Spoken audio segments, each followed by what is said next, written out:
भाग 4 अधूरी प्रेम कहानी। शादी होने के बाद सोनम का जो हाल था राहुल के अलावा कोई नहीं समझ सकता था। सोनम राहुल के घर गई, राहुल की माँ को सारी बात बताई। उसके माँ पापा भी बहुत रोए। दूसरे दिन राहुल को लाने उसके मम्मी पापा गए। राहुल अब सोनम के मोहल्ले में नहीं रहता था, राहुल अब दूसरे जिले में रहता था। बेचारी सोनम की 6 वर्ष के सपने एक दिन खत्म हो गया। राहुल जब अपने घर आया तो सोनम को फोन किया, सोनम तुम हमसे मिलो। सोनम बहुत टूट चुकी थी। सोनम बोली, राहुल अब मैं तुमसे नहीं मिल सकती हूँ, तुम्हारी शादी हो गई है।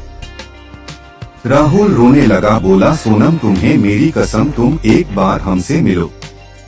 सोनम बाजार में राहुल से मिली, राहुल बहुत रोया और सोनम भी बहुत रोई। सोनम पूरी तरह से टूटी हुई एहसास में बोली, राहुल तुम्हारी शादी हो गई है, तुम अपनी पत्नी के साथ रहो। मेरा और तुम्हारा कहानी यही तक था। सोनम अपने आंसू को पोंछ कर राहुल को समझाए जा रही है। बेचारा राहुल भी क्या करता। सोनम अपने घर चली जाती है और राहुल को भी उसके घर भेज देती है। राहुल सोनम को प्रतिदिन बार फोन करता है। सोनम को भी राहुल के बिना नहीं रहा जाता है।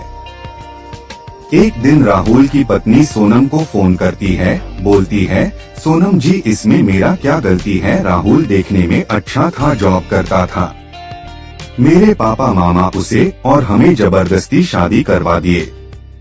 सोनम शांत होके सारी बात सुनती रही। फिर राहुल की पत्नी बोलती है, सोनम जी आप उसे समझाइए, राहुल हमसे बात करे, आप ही उसे समझा सकती है।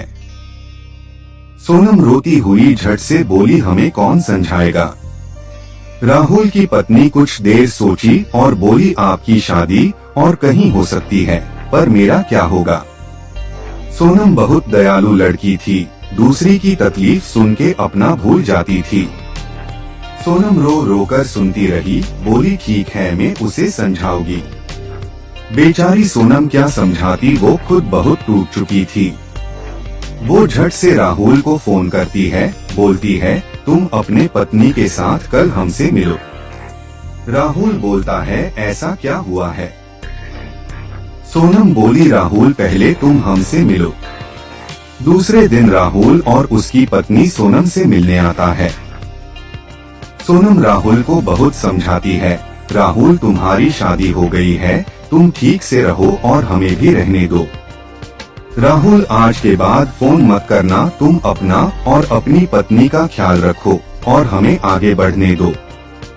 सोनम कितने रातों से सोई नहीं थी, हमेशा छुप कर रोया करती, अपने माँ के गोद में रोती रहती, माँ अब मैं ऐसे ही रहूंगी, शादी नहीं करूंगी। उसकी माँ उसे हमेशा समझाती, किसी एक के चले जाने से जिंदगी नहीं खत्म होती है बेटी। इसी तरह सोनम जीना सीख ली। वो मन लगाकर पढ़ती, खुद में बहुत बिजी हो गई। सोनम बहुत साहसी और हिम्मत वाली हो गई। सोनम बहुत अकेली हो गई थी। उस समय सोनम के साथ उसके घर वाले हमेशा रहते।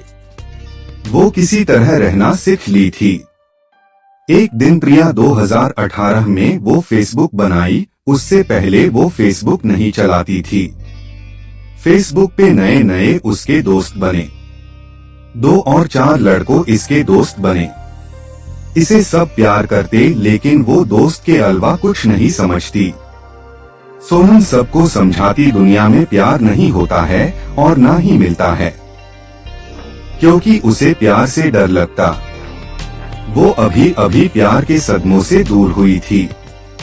इसे कुछ लड़कों बोला करता था, तुम बहुत अच्छी हो, मुझसे प्यार करो, मैं ऐसा कभी कुछ होने नहीं दूंगा, लेकिन इसे कोई फर्क नहीं पड़ता। इससे सबको प्यार था लेकिन इसे नहीं। कुछ दिनों तक ऐसा चलता रहा।